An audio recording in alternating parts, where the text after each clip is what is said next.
skip a presentation that Keolis was going to make that tie into potential changes to this contract.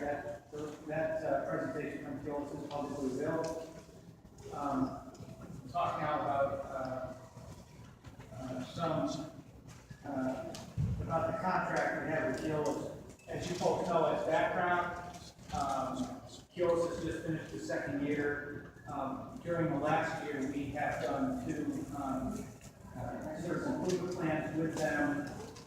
There are multiple things, including adjustments to penalties, adding assistant conductors, adding passenger information center improvements. What we're talking about now, at the end of the second year, are some additional changes to the contract.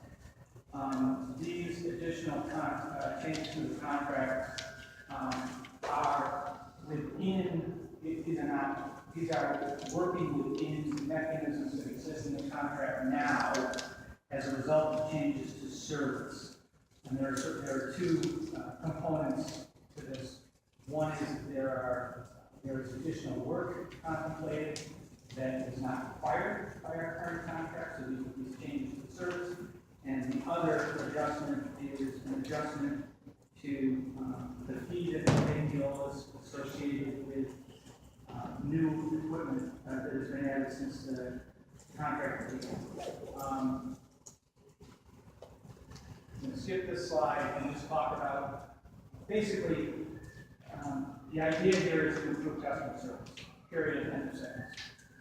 What we did is we sat down with Keolis and talked to them about the things that we thought we needed to see to make sure that customer service is better.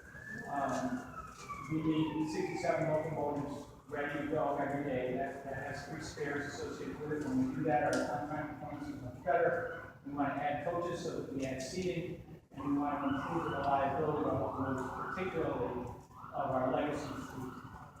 So what we did is we set up some changes, and as the Secretary is fond of saying, this is a carrot and stick approach. So we're willing to pay for certain changes that are not required by the existing contract. If the standards that we've set are not met as a result of that, then there will be additional penalties which Keolis has agreed. Moving to the next slide. I'm just going to walk through these proposed changes to the contract fairly quickly.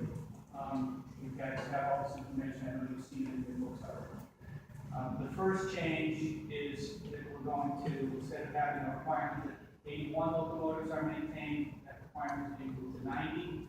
Instead of, and we're going to add an additional 12 coaches, move that total to 420. That's 1,200 additional seats when all the coaches are put into place. We are willing to pay for that proposal. The amount associated with that under current contract prices would be an additional $4.2 million. If, as a result of adding this, Keolis does not get 67 locomotives ready every morning, or if Keolis does not have the 368 coaches that we require now ready, then there will be a penalty assessed, and those penalties could be up to a total of $1.8 million. That's the first set of changes.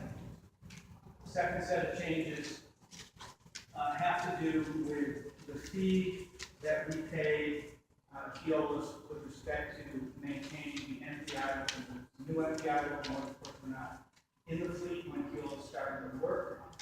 When they came in with a number of profit issues that increased maintenance costs for Keolis. There is a mechanism in the contract to pay based on the actual cost plus 5% for that maintenance.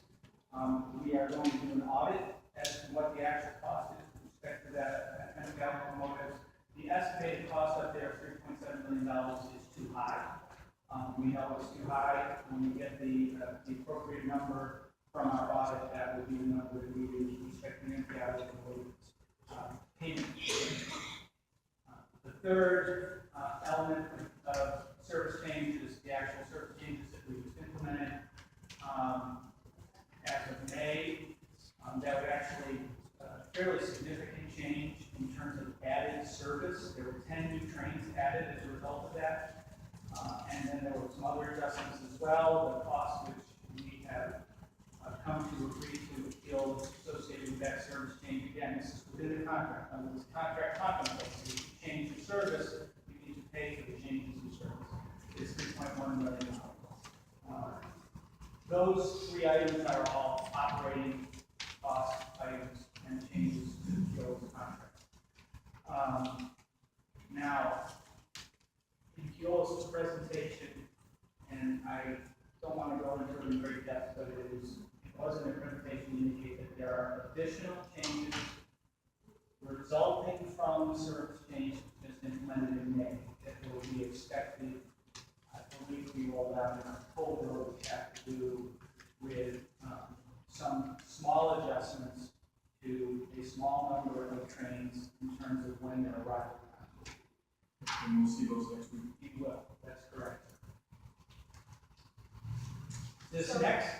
Just to be clear on that, you'll see the changes, but also my understanding is the board wants the communications plan, and so no communications and no finalization of those, so we go through this next week.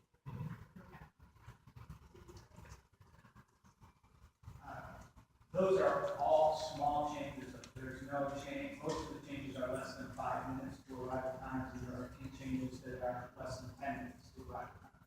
This next item here is a capital expense. This is associated with improving the performance standards of the legacy fleet.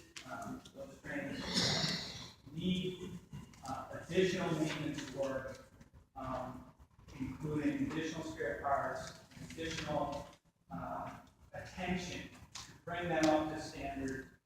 This is a pilot project, capital project, $4.3 million price tag for 1 year to see if we can improve the mean miles between failures for the legacy fleet. And the failure to hit set milestones for mean miles between failures, easy for me to say, would be subject to a penalty as well. The other changes are really a continuation of what we did in our service improvement plan. So we're going to continue to pay out of penalties for 30 additional assistant conductors who have, we believe, had a material impact on both customer service and on fare collection, and an additional $1.9 million a year to pay for persons working in the passenger information center that were not initially required by contract. Again, that's funded entirely from penalties that have been collected upon the Keolis contract. That is not an additional cost to the operator. There's one other amendment to the contract, and this actually is a change to the contract, which will be a term associated with a termination plan in the event that the MBTA would exercise a termination rights that already exist in the contract. Not that it's contemplated in any way at this time, it's simply a change that we think is appropriate to ensure a smooth transition to that revenue. So those are the proposed changes. This was really aimed at the board's desire to have stronger terms of benefit in the MBTA in case of transition. That is absolutely correct. This puts us in a position where we can be more comfortable if we ever were put in a position to have to move on. Any questions about any of these contracts?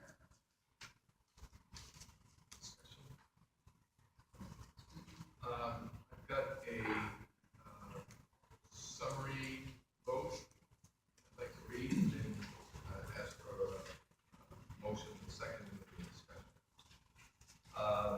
We voted that the members of the FMCB hereby approve and authorize the general manager or his designee to execute in the name and behalf of the MBTA the amendment service changes, project initiation agreements, and other necessary documentation on the terms and conditions presented to the FMCB this date in a form approved by the General Counsel to effectuate the following actions and initiatives on the commuter rail operating agreement contract number 159-12 dated February 5th, 2014 in the MBTA Keolis Commuter Services LLC. And 1, the annual fee adjustment increase in fleet size with penalties. 2, the annual fee adjustment for the maintenance unit MPI locomotives. Number 3, annual fee adjustment for schedule changes in May 2016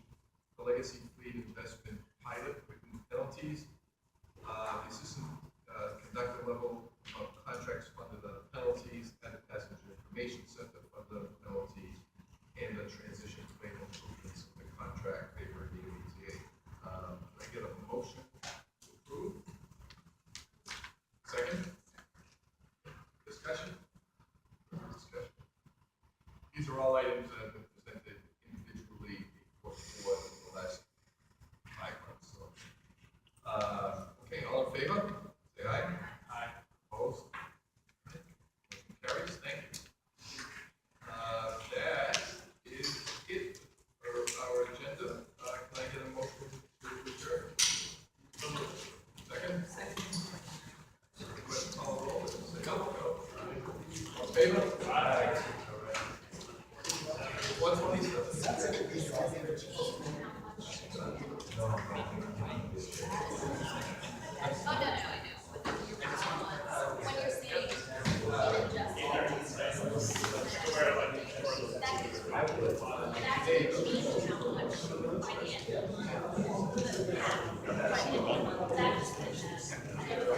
we're definitely going to stay in the system before we talk about the.